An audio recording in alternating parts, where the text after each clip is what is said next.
तो कहते हैं आप जो गणपत्य मतम आह, गणपति को ईश्वर मानने वाले को मत को कहते हैं, ठीक है ना। पुरत्रयम साधयुत्तम विघ्नेशम सोप्य पूजयते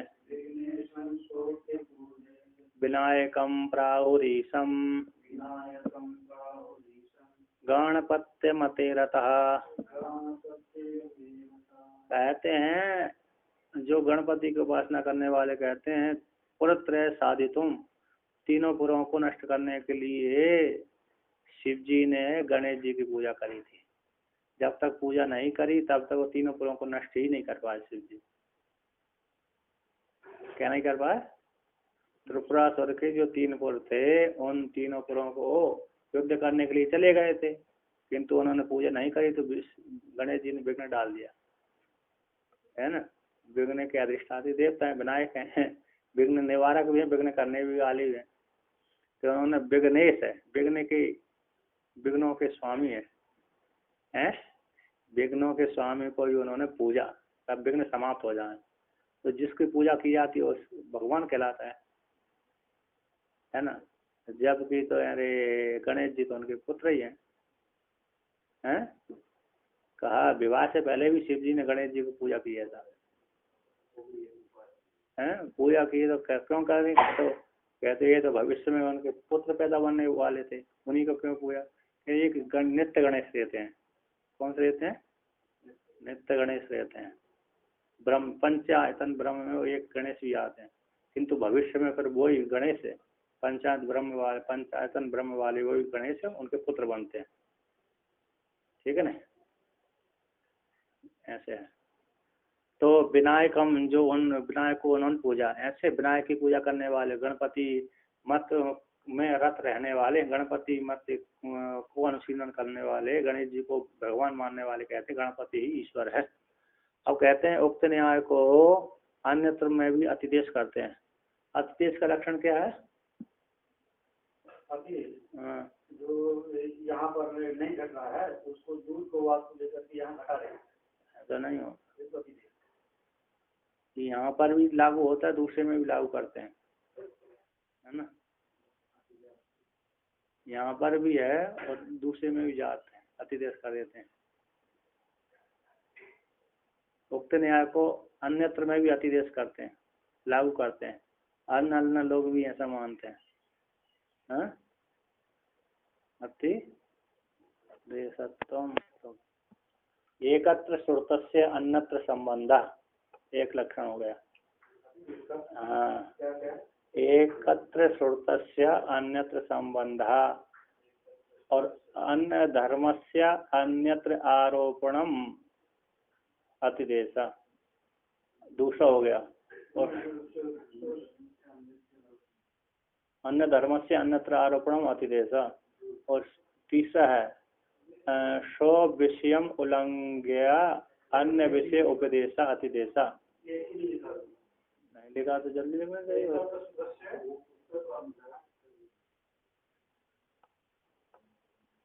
साक्षात स्ववृत्ति धर्म आरोप ग्राहकम अतिदेश सूत्रत्व,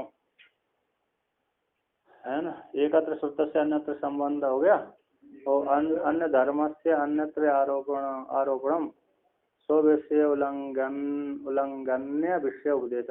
ये चौकम्बा मिलती है पुस्तक, छोटी लक्षण है तो यही, लेकिन छोटी साइज की है। सर्वतंत्र सिद्धांत संग्रह लक्षण, संग्रह लक्षण, तो वहाँ पर छपती है वो, 20-25 रुपये की देता है, 40 रुपये। ये जेरोक्स का भी है, हैं? और वैसे भी कट बहुत टाइट है, मैं फूल नहीं आएंगे। हमने पुस्तक से जेरोक्स करवाए थे, 4-5 महात्मा ने करवाए थे, एक पुस्तक 100 रुपये की पड़ी थी, जेरोक्स करा रहे थे। 4 ने करवाए थे तो 100 की हो गई, 4 माह। यहाँ पर कहते हैं इस बात, अब आगे कहते हैं एवमन्ये स्वपक्षा धीमाने नान्यथान्यथा मंत्रार्थवाद कल्पादीन आश्रित्य प्रतिपेदिरे। कहते एवं इस प्रकार से अन्य में भी स्व पक्ष के स्व पक्ष में अभिमान करने वाले होने से अन्य प्रकार से ही भी मंत्र अर्थवाद आदि कल्पों को आश्रय करके मंत्र अर्थवाद आदि है ना कल्पों को अर्थवाद कल्प आदियों को आश्रय बना करके मंत्र हो गया, अर्थवाद आदि शब्द हो गए, ठीक है ना। अर्थवाद वाक्य आदि शब्दों को कल्पों को आश्रय बना करके अपने अपने मत को पुष्ट करने के लिए उदाहरण पेश करते हैं, ठीक है ना। कहाँ के मतों को कहाँ से लेते हैं? श्रुति के जो मंत्र अर्थवाद आदि बाद अर्थवाद वाक्य आते ना,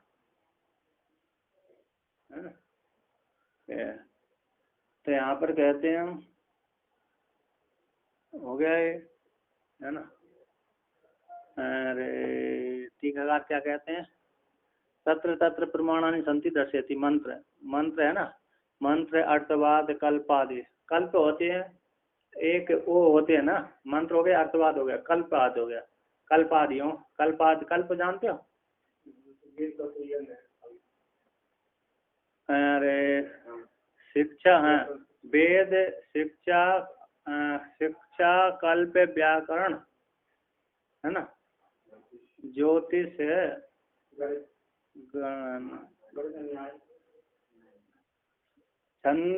छंद होता है, ज्योतिष होता है, व्याकरण होता है, कल्प होता है, निरुक्त होता है। तो उसमें जो कल्प आते हैं, अरे जैमिनी कल्प आता है, वशिष्ठ कल्प आता है, वशिष्ठ सूक्त आता है, जैमिनी सूक्त आता है, गृह्य सूत्र आता है, गृह्य सूक्त आते हैं, है ना, कल्प भी आते हैं उसमें। तो यहाँ पर तो वेद के ले रहे हैं कल्प, है ना। मंत्र अर्थवाद आदि कल्प आदियों को आश्रय बना करके अपने अपने मत को पुष्ट करते हैं।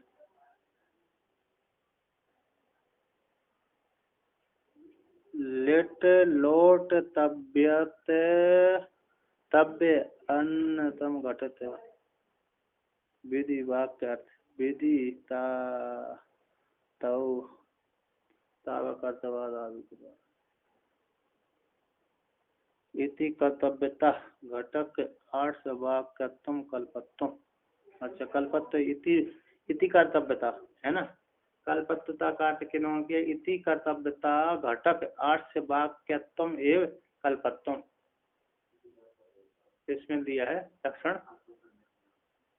अरे यहीं तो देख लीजिए कहाँ पर टीका में,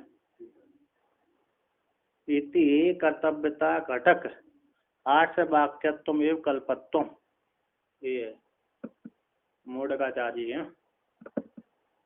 आदि के द्वारा स्मृति पुराण आदि आश्रय बनाकर स्व पक्ष को अभिमान के द्वारा स्व पक्ष में अभिमान रखने से अन्य प्रकार से ईश्वर के प्रति प्रेरित ईश्वर को कहते हैं, है ना। वागे विरोधे गुणवादस्य अनुवादे अवधारिते भूतार्थवाद तद्धानस अर्थवाद गति, है ना। ऐसे श्लोक है। मंत्र तो हो ही गए, मंत्र तो हो ही आते हैं। अर्थवाद विरोधे गुणवादा स्याद अनुवादो अवधारिते भूतार्थवाद तद्धानात् अर्थवाद से श्रद्धा गति। तो ऐसा अर्थवाद वाक्य मैंने लिखा तक नहीं लिखा। तो आदि आदि आदि आते हैं। अब आगे देखिए यहाँ पर एवं प्रकार से कति मतानी इतिहास का कितने गिने चुने होने चाहिए, बोलते नहीं गिने चुने की जरूरत नहीं, बहुत असंख्य है ना। अंतर्यामीर्णयमारभ्य स्थावरांतेश वादिना संत्यास्वत्थार्क वंशादे कुलदैवत दर्शनात् अंतर्यामी से लेकर के स्थावर पर्यंत तक ईश्वरीना ईश्वर की पूजा करने वाले होते हैं। संति अश्वत्थ अर्क वंश को भी पूजा कुल देवता देखे जाते हैं अपने अपने हैं। अश्वत्थ है ना, अश्वत्थ जानते हो, अर्क अर्क को है ना, और वंश को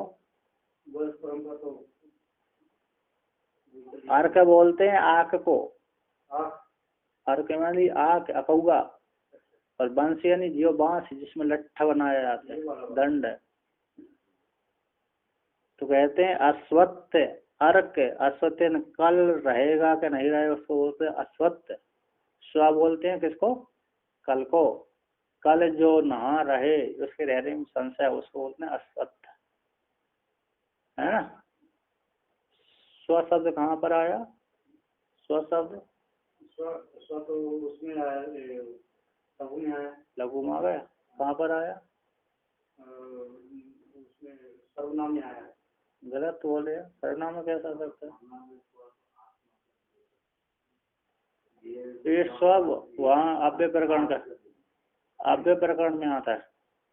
यहाँ का स्व नहीं दिख रहा, वो कौन स्व है, अव्यय प्रकरण का है। स्व बोलते कल, कल रहेगा कि नहीं रहेगा मालूम है ना। यद्यपि न बहु से अधीते पटपुत्र व्याकरणम है, यद्यपि ज्यादा मत पढ़ो फिर भी व्याकरण पढ़ लेना चाहिए। सौजनम सवजन कृत्वा सकृत सकृत और सकलम सकलम माभूत है ना, एक सकलम होता है सकल होता है। यद्यपि ज्यादा मत पढ़ो फिर भी व्याकरण पढ़ लेना चाहिए है। सौजनम सवजन, सौजन और सवजन में समानता नहीं होना चाहिए। सवजन सवे मुर्दा, और सौजन को कौन सौजन बोल रहे वहां पर सवजन बोल दिया। एक सौजन का तो हमारा समुदाय, और एक सवजन यानी मुर्दों का समुदाय, मुर्दा सवजन स्वजन है ना। एक तालाबी सकार, एक अरे दंती सकार, और सौजन में दंती सकार हो गया, और सवजन अरे सौजन में अरे तालाबी हो गया, दंती हो गया। सौजन में दंती हो गया और सौजन में अरे क्या होगा, तालाबी हो गया। और सकृत सकृत सकृत सकृत और सकृत सकृत सकृत सकृत सकृत और सकृत, एक में सकृत एक में सकृत है, एक में सकृत है, तो उसमें क्या भेद है। तो एक दंती सकार वाले सकृत में एक बार होता है ना, सकृत में एक बार होता है, और उसमें सकृत में क्या है विष्टा आ जाती है, क्या जाती है विष्टा। ये सकल होता है, शकल होता है क्या है, एक दंती सकार का सकल का संपूर्ण होता है, और तालाबी सकार के सकल का टुकड़ा होता है, ठीक है ना। तो भेद करना पड़ती है। तो यहाँ पर भी है, तो ऐसे कुल देवता देखे गए हैं। अश्वत्थ के वृक्ष को, आग के वृक्ष को, वंश आदि को कुल देवता देखे जाते हैं, है ना। स्थावरों में स्थावर ईश्वर तो कहीं पर नहीं देखा गया, नहीं देखा गया है ना। यहाँ पर भी देखा गया है। तो यहाँ पर कहते हैं नानो मतभेद हो जाने पर किसको ग्रहण करना चाहिए, किसको त्याग करना चाहिए, ऐसी आकांक्षा हो जाने पर कहते हैं तत्व निश्चय काम है ना न्यायागम विचारिणाम एकैव प्रतिपत्ति स्यात् साप्यत्र स्फुट मुच्यते। यहाँ पर कहते हैं आगे,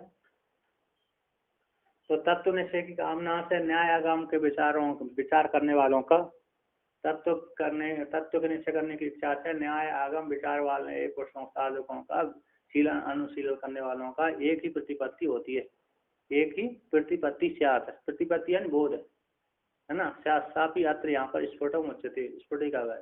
तत्व निश्चय की कामना है, तत्व निश्चय की इच्छा से न्याय आगम विचार, न्याय और आगम में विचार करने का स्वभाव है जिनका, ऐसे पुरुषों का। न्याय आगम है ना, आगमन वेद हो गया, न्याय युक्ति युक्त, युक्ति युक्त और आगम को लेकर के जिन्होंने विचार किया कौन किसको ईश्वर मानना चाहिए, ऐसे वहां पर है।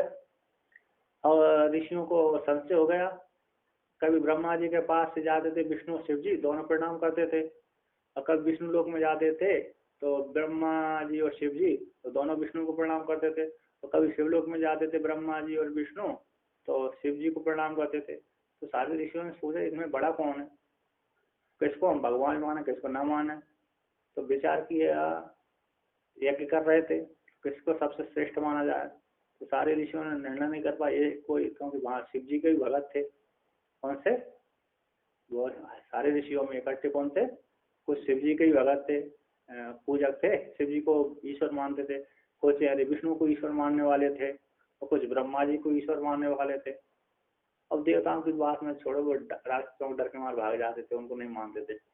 ऋषि लोग, ऋषि क्या है, राक्षसों के डर के मारे भाग जाते थे, इसलिए उनको महत्व ज्यादा नहीं देते थे। फिर भी देते थे, उनको ईश्वर मानते थे, लेकिन ऐसे नहीं मानते थे ब्रह्मा विष्णु महेश के ऐसा।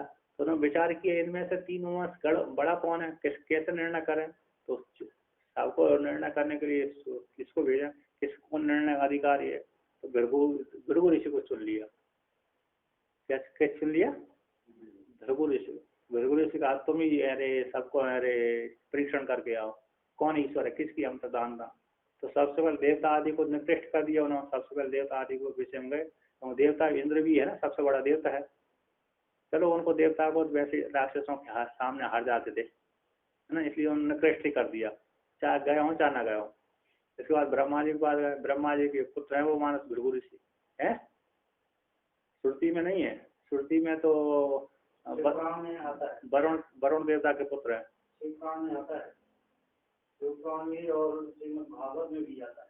हाँ इनका वर्णन आता है, प्रभु का भरभू वसु अंग्राकुला वशिष्ठ, ये मानस पुत्र।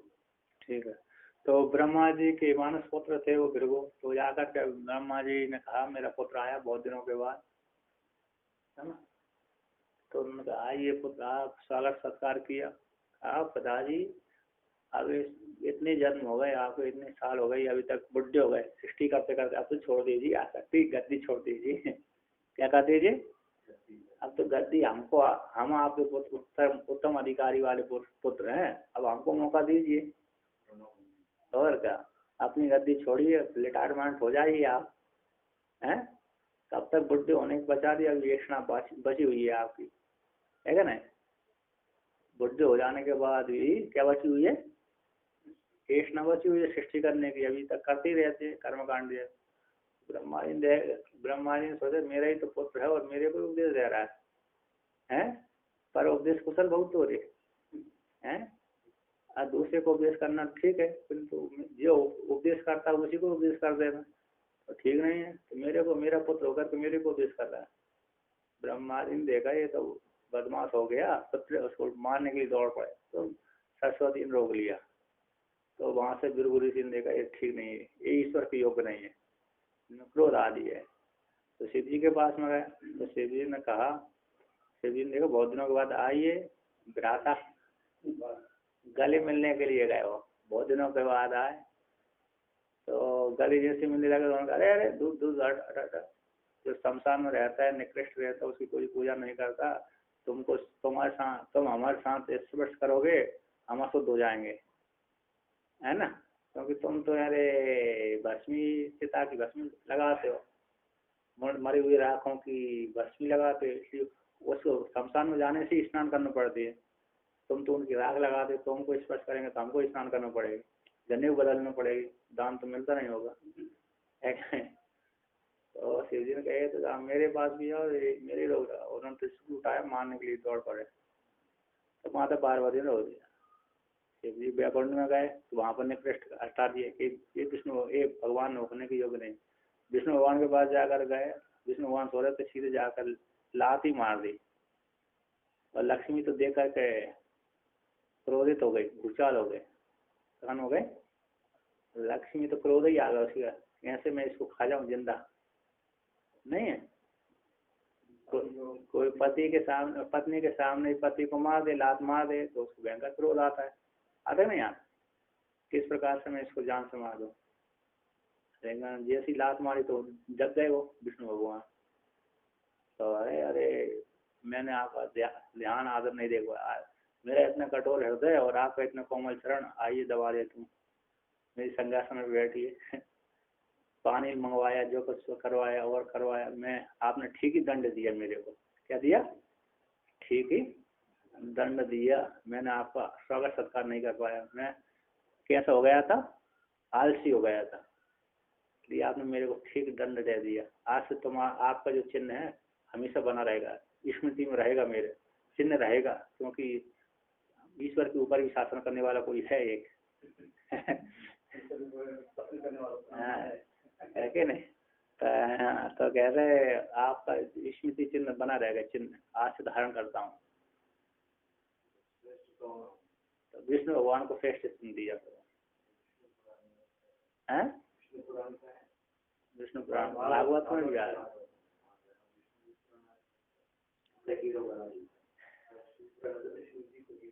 तो यहाँ पर है ये, तो यहाँ पर एक आया, मतलब यहाँ पर क्या, किसका तत्व निश्चय करना से कौन कौन है, कौन किसको ईश्वर मानना चाहिए, तो इसको ईश्वर मानना चाहिए।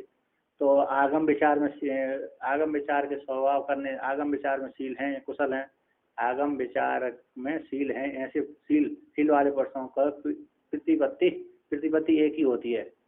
आगम न्याय आगम में विचार करने का स्वभाव है जिन पुरुषों का, उनकी प्रतिपत्ति एक ही होती है। साक्य ऋषि सापी स्फुट ही है, और कहाँ स्फुट है, तो आगे श्लोक में देते हैं, स्फुट को करते हैं, है ना।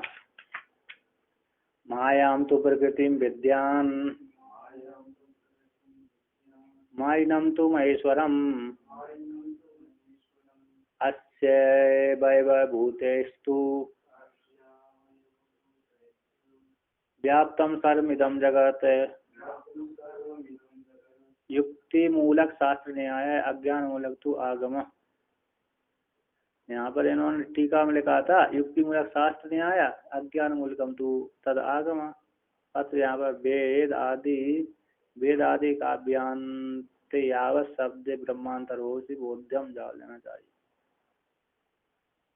तो कहते मायाम तो प्रकृति विद्या, वहाँ की श्रुति है कौन की, श्वेताश्वतर उपनिषद की। मायाम तो प्रकृति विद्यान मायनम तो महेश्वरम तस्य अवयभूतेस्तु व्याप्तम सर्वमिदं जगत। अत सीधी श्रुति है, श्रुति का ही पाठ कर दिया है। नहीं नहीं, श्रुति का ही पाठ कर दिया, वाक्यता ले लिया। ताम ऐसे श्रुति को ही दिखलाने के लिए तद अनुकूल श्रुति को ही पटाती, श्रुति को ही पाठ कर दिया। अतः सीधा सीधा श्लोक उतार दिया। कहाँ का उतार दिया? श्वेताश्वतर उपनिषद का, है ना। माया को तो प्रकृति जानो, माई को महेश्वर जानो, है ना। माया को तो तुम प्रकृति जानो, माई को तो महेश्वर, माई को महेश्वर जानो। माई नाम है ना, माया अस्य अस्तित्व माई, है ना। ये माई माइनम द्वितीय के एक वचन, महेश्वर को तो माई को महेश्वर जानो। उससे माया के अब माया को लेकर जो माया भी बन गया, ऐसे माया भी परमात्मा के अस्य इसके अव्यय भूतों के द्वारा व्याप्तम सर्वम इदम जगत, माया को लेकर के उसी ईश्वर परमेश्वर के ही अव्यय भूतों के द्वारा संपूर्ण जगत व्याप्त है। तो कौन है एक ईश्वर? महेश्वर है ना। यहाँ पर महेश्वर कहते हैं, हमारे से रुद्र मत ले लेना, अंतर्यामी लेना। यहाँ पर कौन सा अंतर्यामी सीधा। तो यहाँ पर कहते हैं चलो रुद्र भी ले लिया तो कोई समस्या नहीं है। तो यहाँ पर मायाम एव प्रकृति जगत उपादान कारणम विद्यात जानियात। माया ने प्रकृति को जगत उपादान कारण विद्यात जानो, उपादान कारण हो विद्या ना। माया है प्रकृति, जगत उपादान कारण है, विद्यात जानियात। माइनम तो माया उपाधि का अंतर्यामी परमात्मा को, महेश्वर को, माया का अधिष्ठाता परमात्मा को निमित्त कारण तुम जानो। अस्य इस माई का, महेश्वर का, महेश्वर के अवयव भूतों के द्वारा, अंश रूपों के द्वारा, है ना, अवयव भूतों के द्वारा और अंश रूपों के द्वारा, आत्मकों के द्वारा, जीवों के द्वारा संपूर्ण इदम जगत व्याप्त है। अस्य श्रुति का अर्थ है, इधर श्रुति के अनुसार ही ईश्वर विषय को निर्णय करने के लिए युक्त है।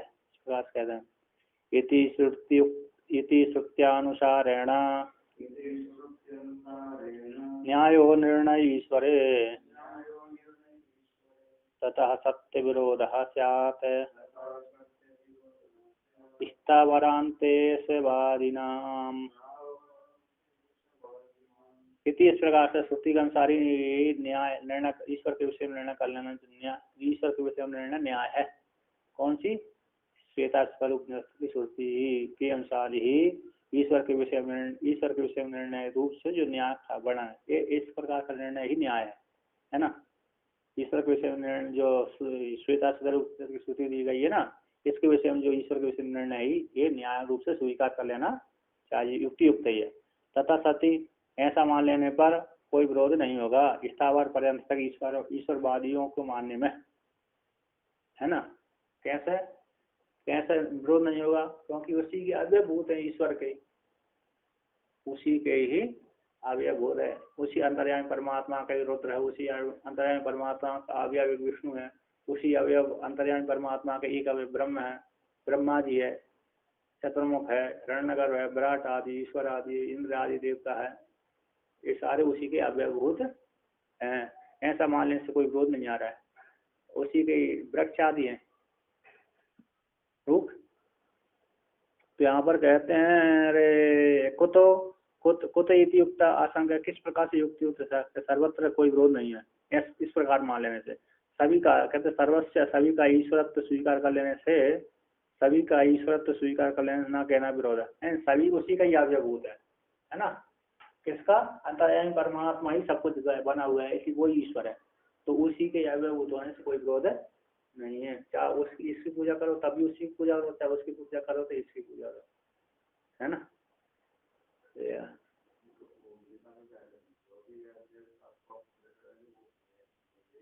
प्राप्त होता है ऐसा। तो यहाँ पर कहते हैं उसके अनुसार आगे कहते हैं अनु जगत की प्रकृति भूत माया का क्या स्वरूप है, उसको लेकर कहते हैं, है ना।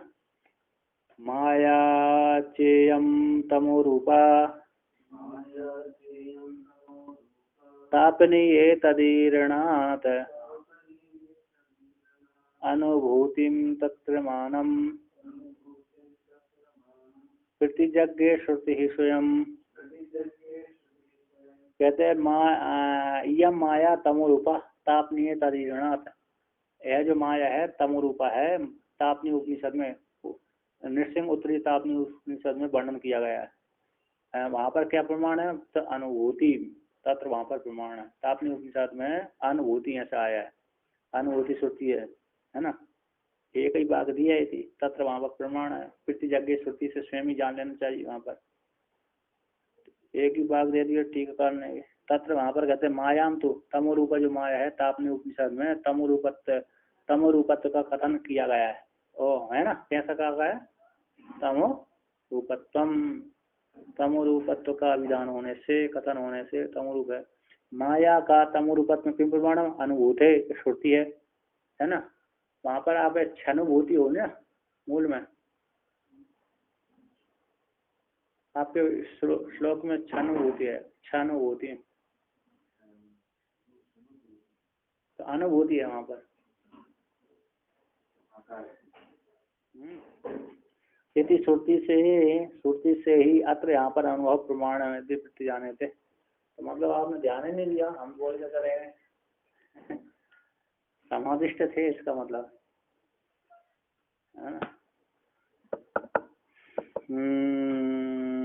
तत्र वहाँ पर कहते हैं माया के तम रूप में को असौ अनुभव, ऐसी आखा माया के तम रूप में अनुभव क्या है? ऐसी आकांक्षा हो जाने पर कहते हैं ये तत्व है ना, जड़ और मोहात्मक है, इति श्रुति अनुभव को स्पष्ट करती है।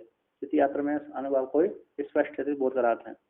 जड़म मोहात्मकम तच्चेत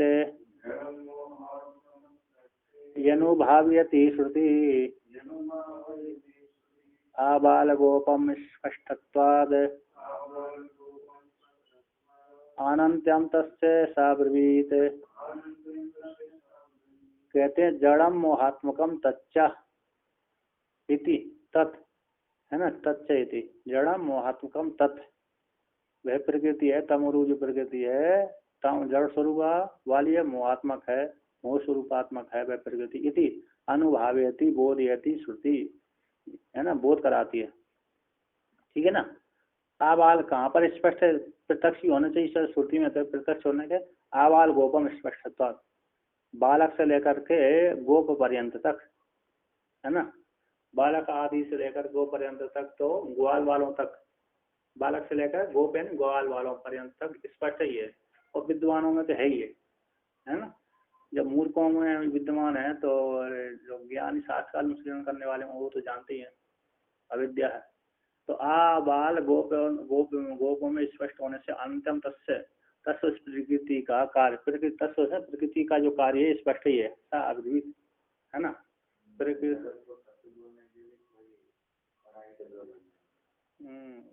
मिथ्या माया को, अज्ञान रूप जड़ रूप को स्पष्ट होने से अनंत्यम तत्व प्रकृति का कार्य कैसा अनंत है, सा अब्रीवित, सब प्रकृति कही गई है, ब्रीवित जान लेना चाहिए कही थी, सा अब्रीवित है ना, सा अब्रीवित, अब्रीवित कहाँ का रूप है,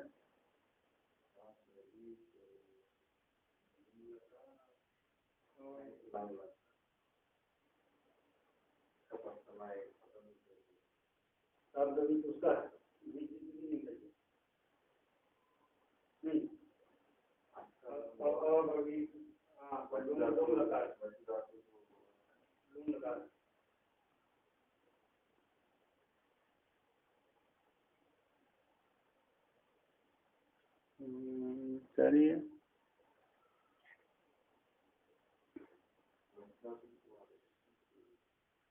अविर्वित कहा था, है ना। तो यहाँ पर बालम गोपम मर्यादि कृत्य आबाल गोपम ऐसे संशय कहते हैं। अनंतरम अबाह्यम, अनंतरम अबाह्य, तैतृय उपनिषद कहती, तैतृय ब्राह्मण की इति श्रुति सर अनुभव सिद्ध है। जड़म मोहम प्रकृति कार्य में, प्रकृति का जो कार्य जड़ मोहात्मक है।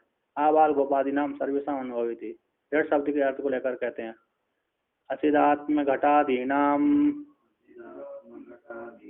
यस्वरूपम जड़म हि तत् यत्र कुंठी भवेत बुद्धि, यत्र लिख दो, यत्र कुंठी भवेत बुद्धि समोह इति लौकिकः। कहते हैं आचिदात्म घटादि नाम, है ना, अच्छे स्वरूप है, ऐसे घटादियों का, अच्छे स्वरूपात्मक घटादियों का जो स्वरूप है वो जड़ है ना। अच्छे स्वरूपात्मक घटादियों का जो स्वरूप है, जड़ बुद्धि वाली घटादियों का जो स्वरूप है वो जड़ कहलाता है। तत्र वहाँ पर कुंठी भवित बुद्धि, वहीं पर स्थित हो जाती है, कुंठी है ना, कुंठी भवित बुद्धि। वहीं पर यत्र, जहाँ पर कुंठी भवित बुद्धि सब मोह कहलाता है। यत्र यहाँ पर बुद्धि कुंठित हो जाती है, वहाँ पर क्या हो जाता है, मोह कहलाता है। यत्र जहाँ पर होती है कुंठी भवित, तत्र वहाँ पर मोह कहलाता है ना। ये होता है मोह शब्द का अर्थ है, इसको मोह कहते हैं। उक्त प्रकार से सारे अनुभव सिद्ध लक्षण को अनंतम सिद्ध करते हैं। अनंत है वो कौन है, प्रकृति अनंत है। इत्तम लौकिक दृष्टि तत् सर्वैरप्यनुभूयते युक्ति दृष्टिया तो निर्वाच्यम न सदासीदिति श्रुते है। कहते हैं इस प्रकार से लौकिक दृष्टि के अनुसार, लौकिक दृष्टि से ये तो सभी के द्वारा अनुभव की जाती है ना। इतना इस प्रकार से लौकिक दृष्टि के द्वारा ये तक जो मोहरूप अज्ञान है सभी के द्वारा अनुभव किया जाता है। मोहरूप अज्ञान है ना, है ना। अज्ञान का कार्य मोह है, जड़ जड़ मोहात्मकम, जड़ है मोहात्मक अनंत है, अनुभव किया। और युक्ति दृष्टि से तू अनिर्वाच्य है, युक्ति दृष्टि से तो उसका वचन नहीं किया। घट का निर्वचन नहीं कर सकते आप, ऐसे ही है। घट का निर्वचन कर सकते हैं, और जब विचार करेंगे तो घट ही नहीं दिखेगा, और कारण से भिन्न नहीं है। और कारण का भी जब निर्धारण करेंगे तो जल से भिन्न नहीं बचा, और जल का निर्धारण करेंगे तो फिर तेज से भिन्न नहीं बचा, और तेज का निर्धारण करेंगे तो वायु से भिन्न नहीं बचा, वायु को निर्धारण करेंगे तो आकाश से, और आकाश से निर्धारण माया, माया को निर्धारण करेंगे तो देखा ही नहीं हो। निर्वचनीय जो बोल हाँ, तो वो निर्वचन, जिसका निर्वाचन नहीं कर वचनी बोल सकते हैं, वचनी तो बोल सकते हैं कि हाँ है। घाटा बोल सकते हैं, लेकिन ठीक प्रकार से जब निरूपण करेंगे तो नहीं बोल सकते। तात्पर्य कार्य किया जाएगा ना। हाँ, तो निर्वाचन उसी का होता है, निर्वाचन नहीं किया जा सकता उसको, तात्पर्य ऐसा तो बोल सकते घट है ही, और क्या तो वो होगा जैसे घट का अभाव, घट का अभाव है, हमको भ्रांति से घट दिख रहा है, सुक्ति में जैसे इधर दिख रहा है, वहाँ वो नहीं कहते सदमी है और सती। क्या क्या निर्वचन है? हाँ, अनिर्वचनीय, अनिर्वचनीय। हाँ, सुक्ति में जो रजत दिख रहा है अनिर्वचनीय दिख रहा है। इसी प्रकार वहाँ पर प्रत्यक्ष अनिर्वचनीय कहते, यहाँ पर भी प्रत्यक्ष है, उसको निर्वचन नहीं कर सकते घट का। ऐसा ये है, जब निर्वचन करेंगे तो घट भी कपाली का जब फोड़ दिया तो घट फोड़ दिया आपने, फिर घट बताओ उसे निर्वचन करना है तो आप बताओ।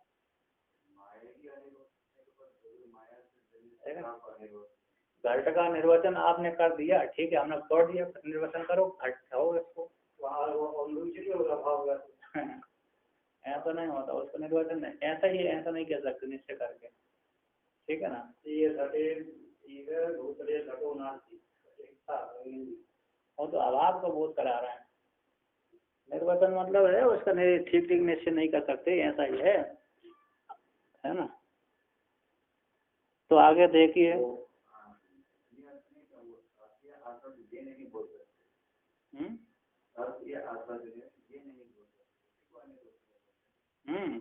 मतलब ऐसा ही है घट, ऐसा ही ऐसा नहीं कह सकते आप, ठीक है ना। जब कारण का विचार करेंगे ना उसका, कारण का, तो कारण से, क्योंकि कार्य कारण से भिन्न नहीं होता, तो जब उसको देखेंगे तो मृतिका में लोप हो जाएगा। मृतिका को अन्य में लोग वहाँ छांदोग्योपनिषद है, अन्न संज्ञान अनविच्छा, संज्ञान मूलेन अनविच्छा, मूल खोज करो, अन्यन अनविच्छा, संज्ञान अनविच्छा, घटस्य घट मूलेन अनविच्छा, घट मूल को अनविच्छा करो, घट के मूल को जानो, तो मूल खा जाएंगे सीधा सब मूल पहुंच जाता है।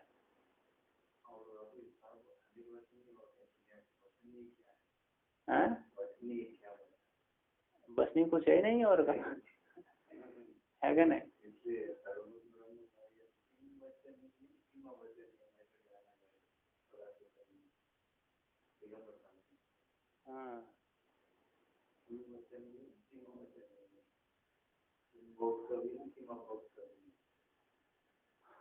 हाँ, और क्या, उसको निर्वचन नहीं कर सकते।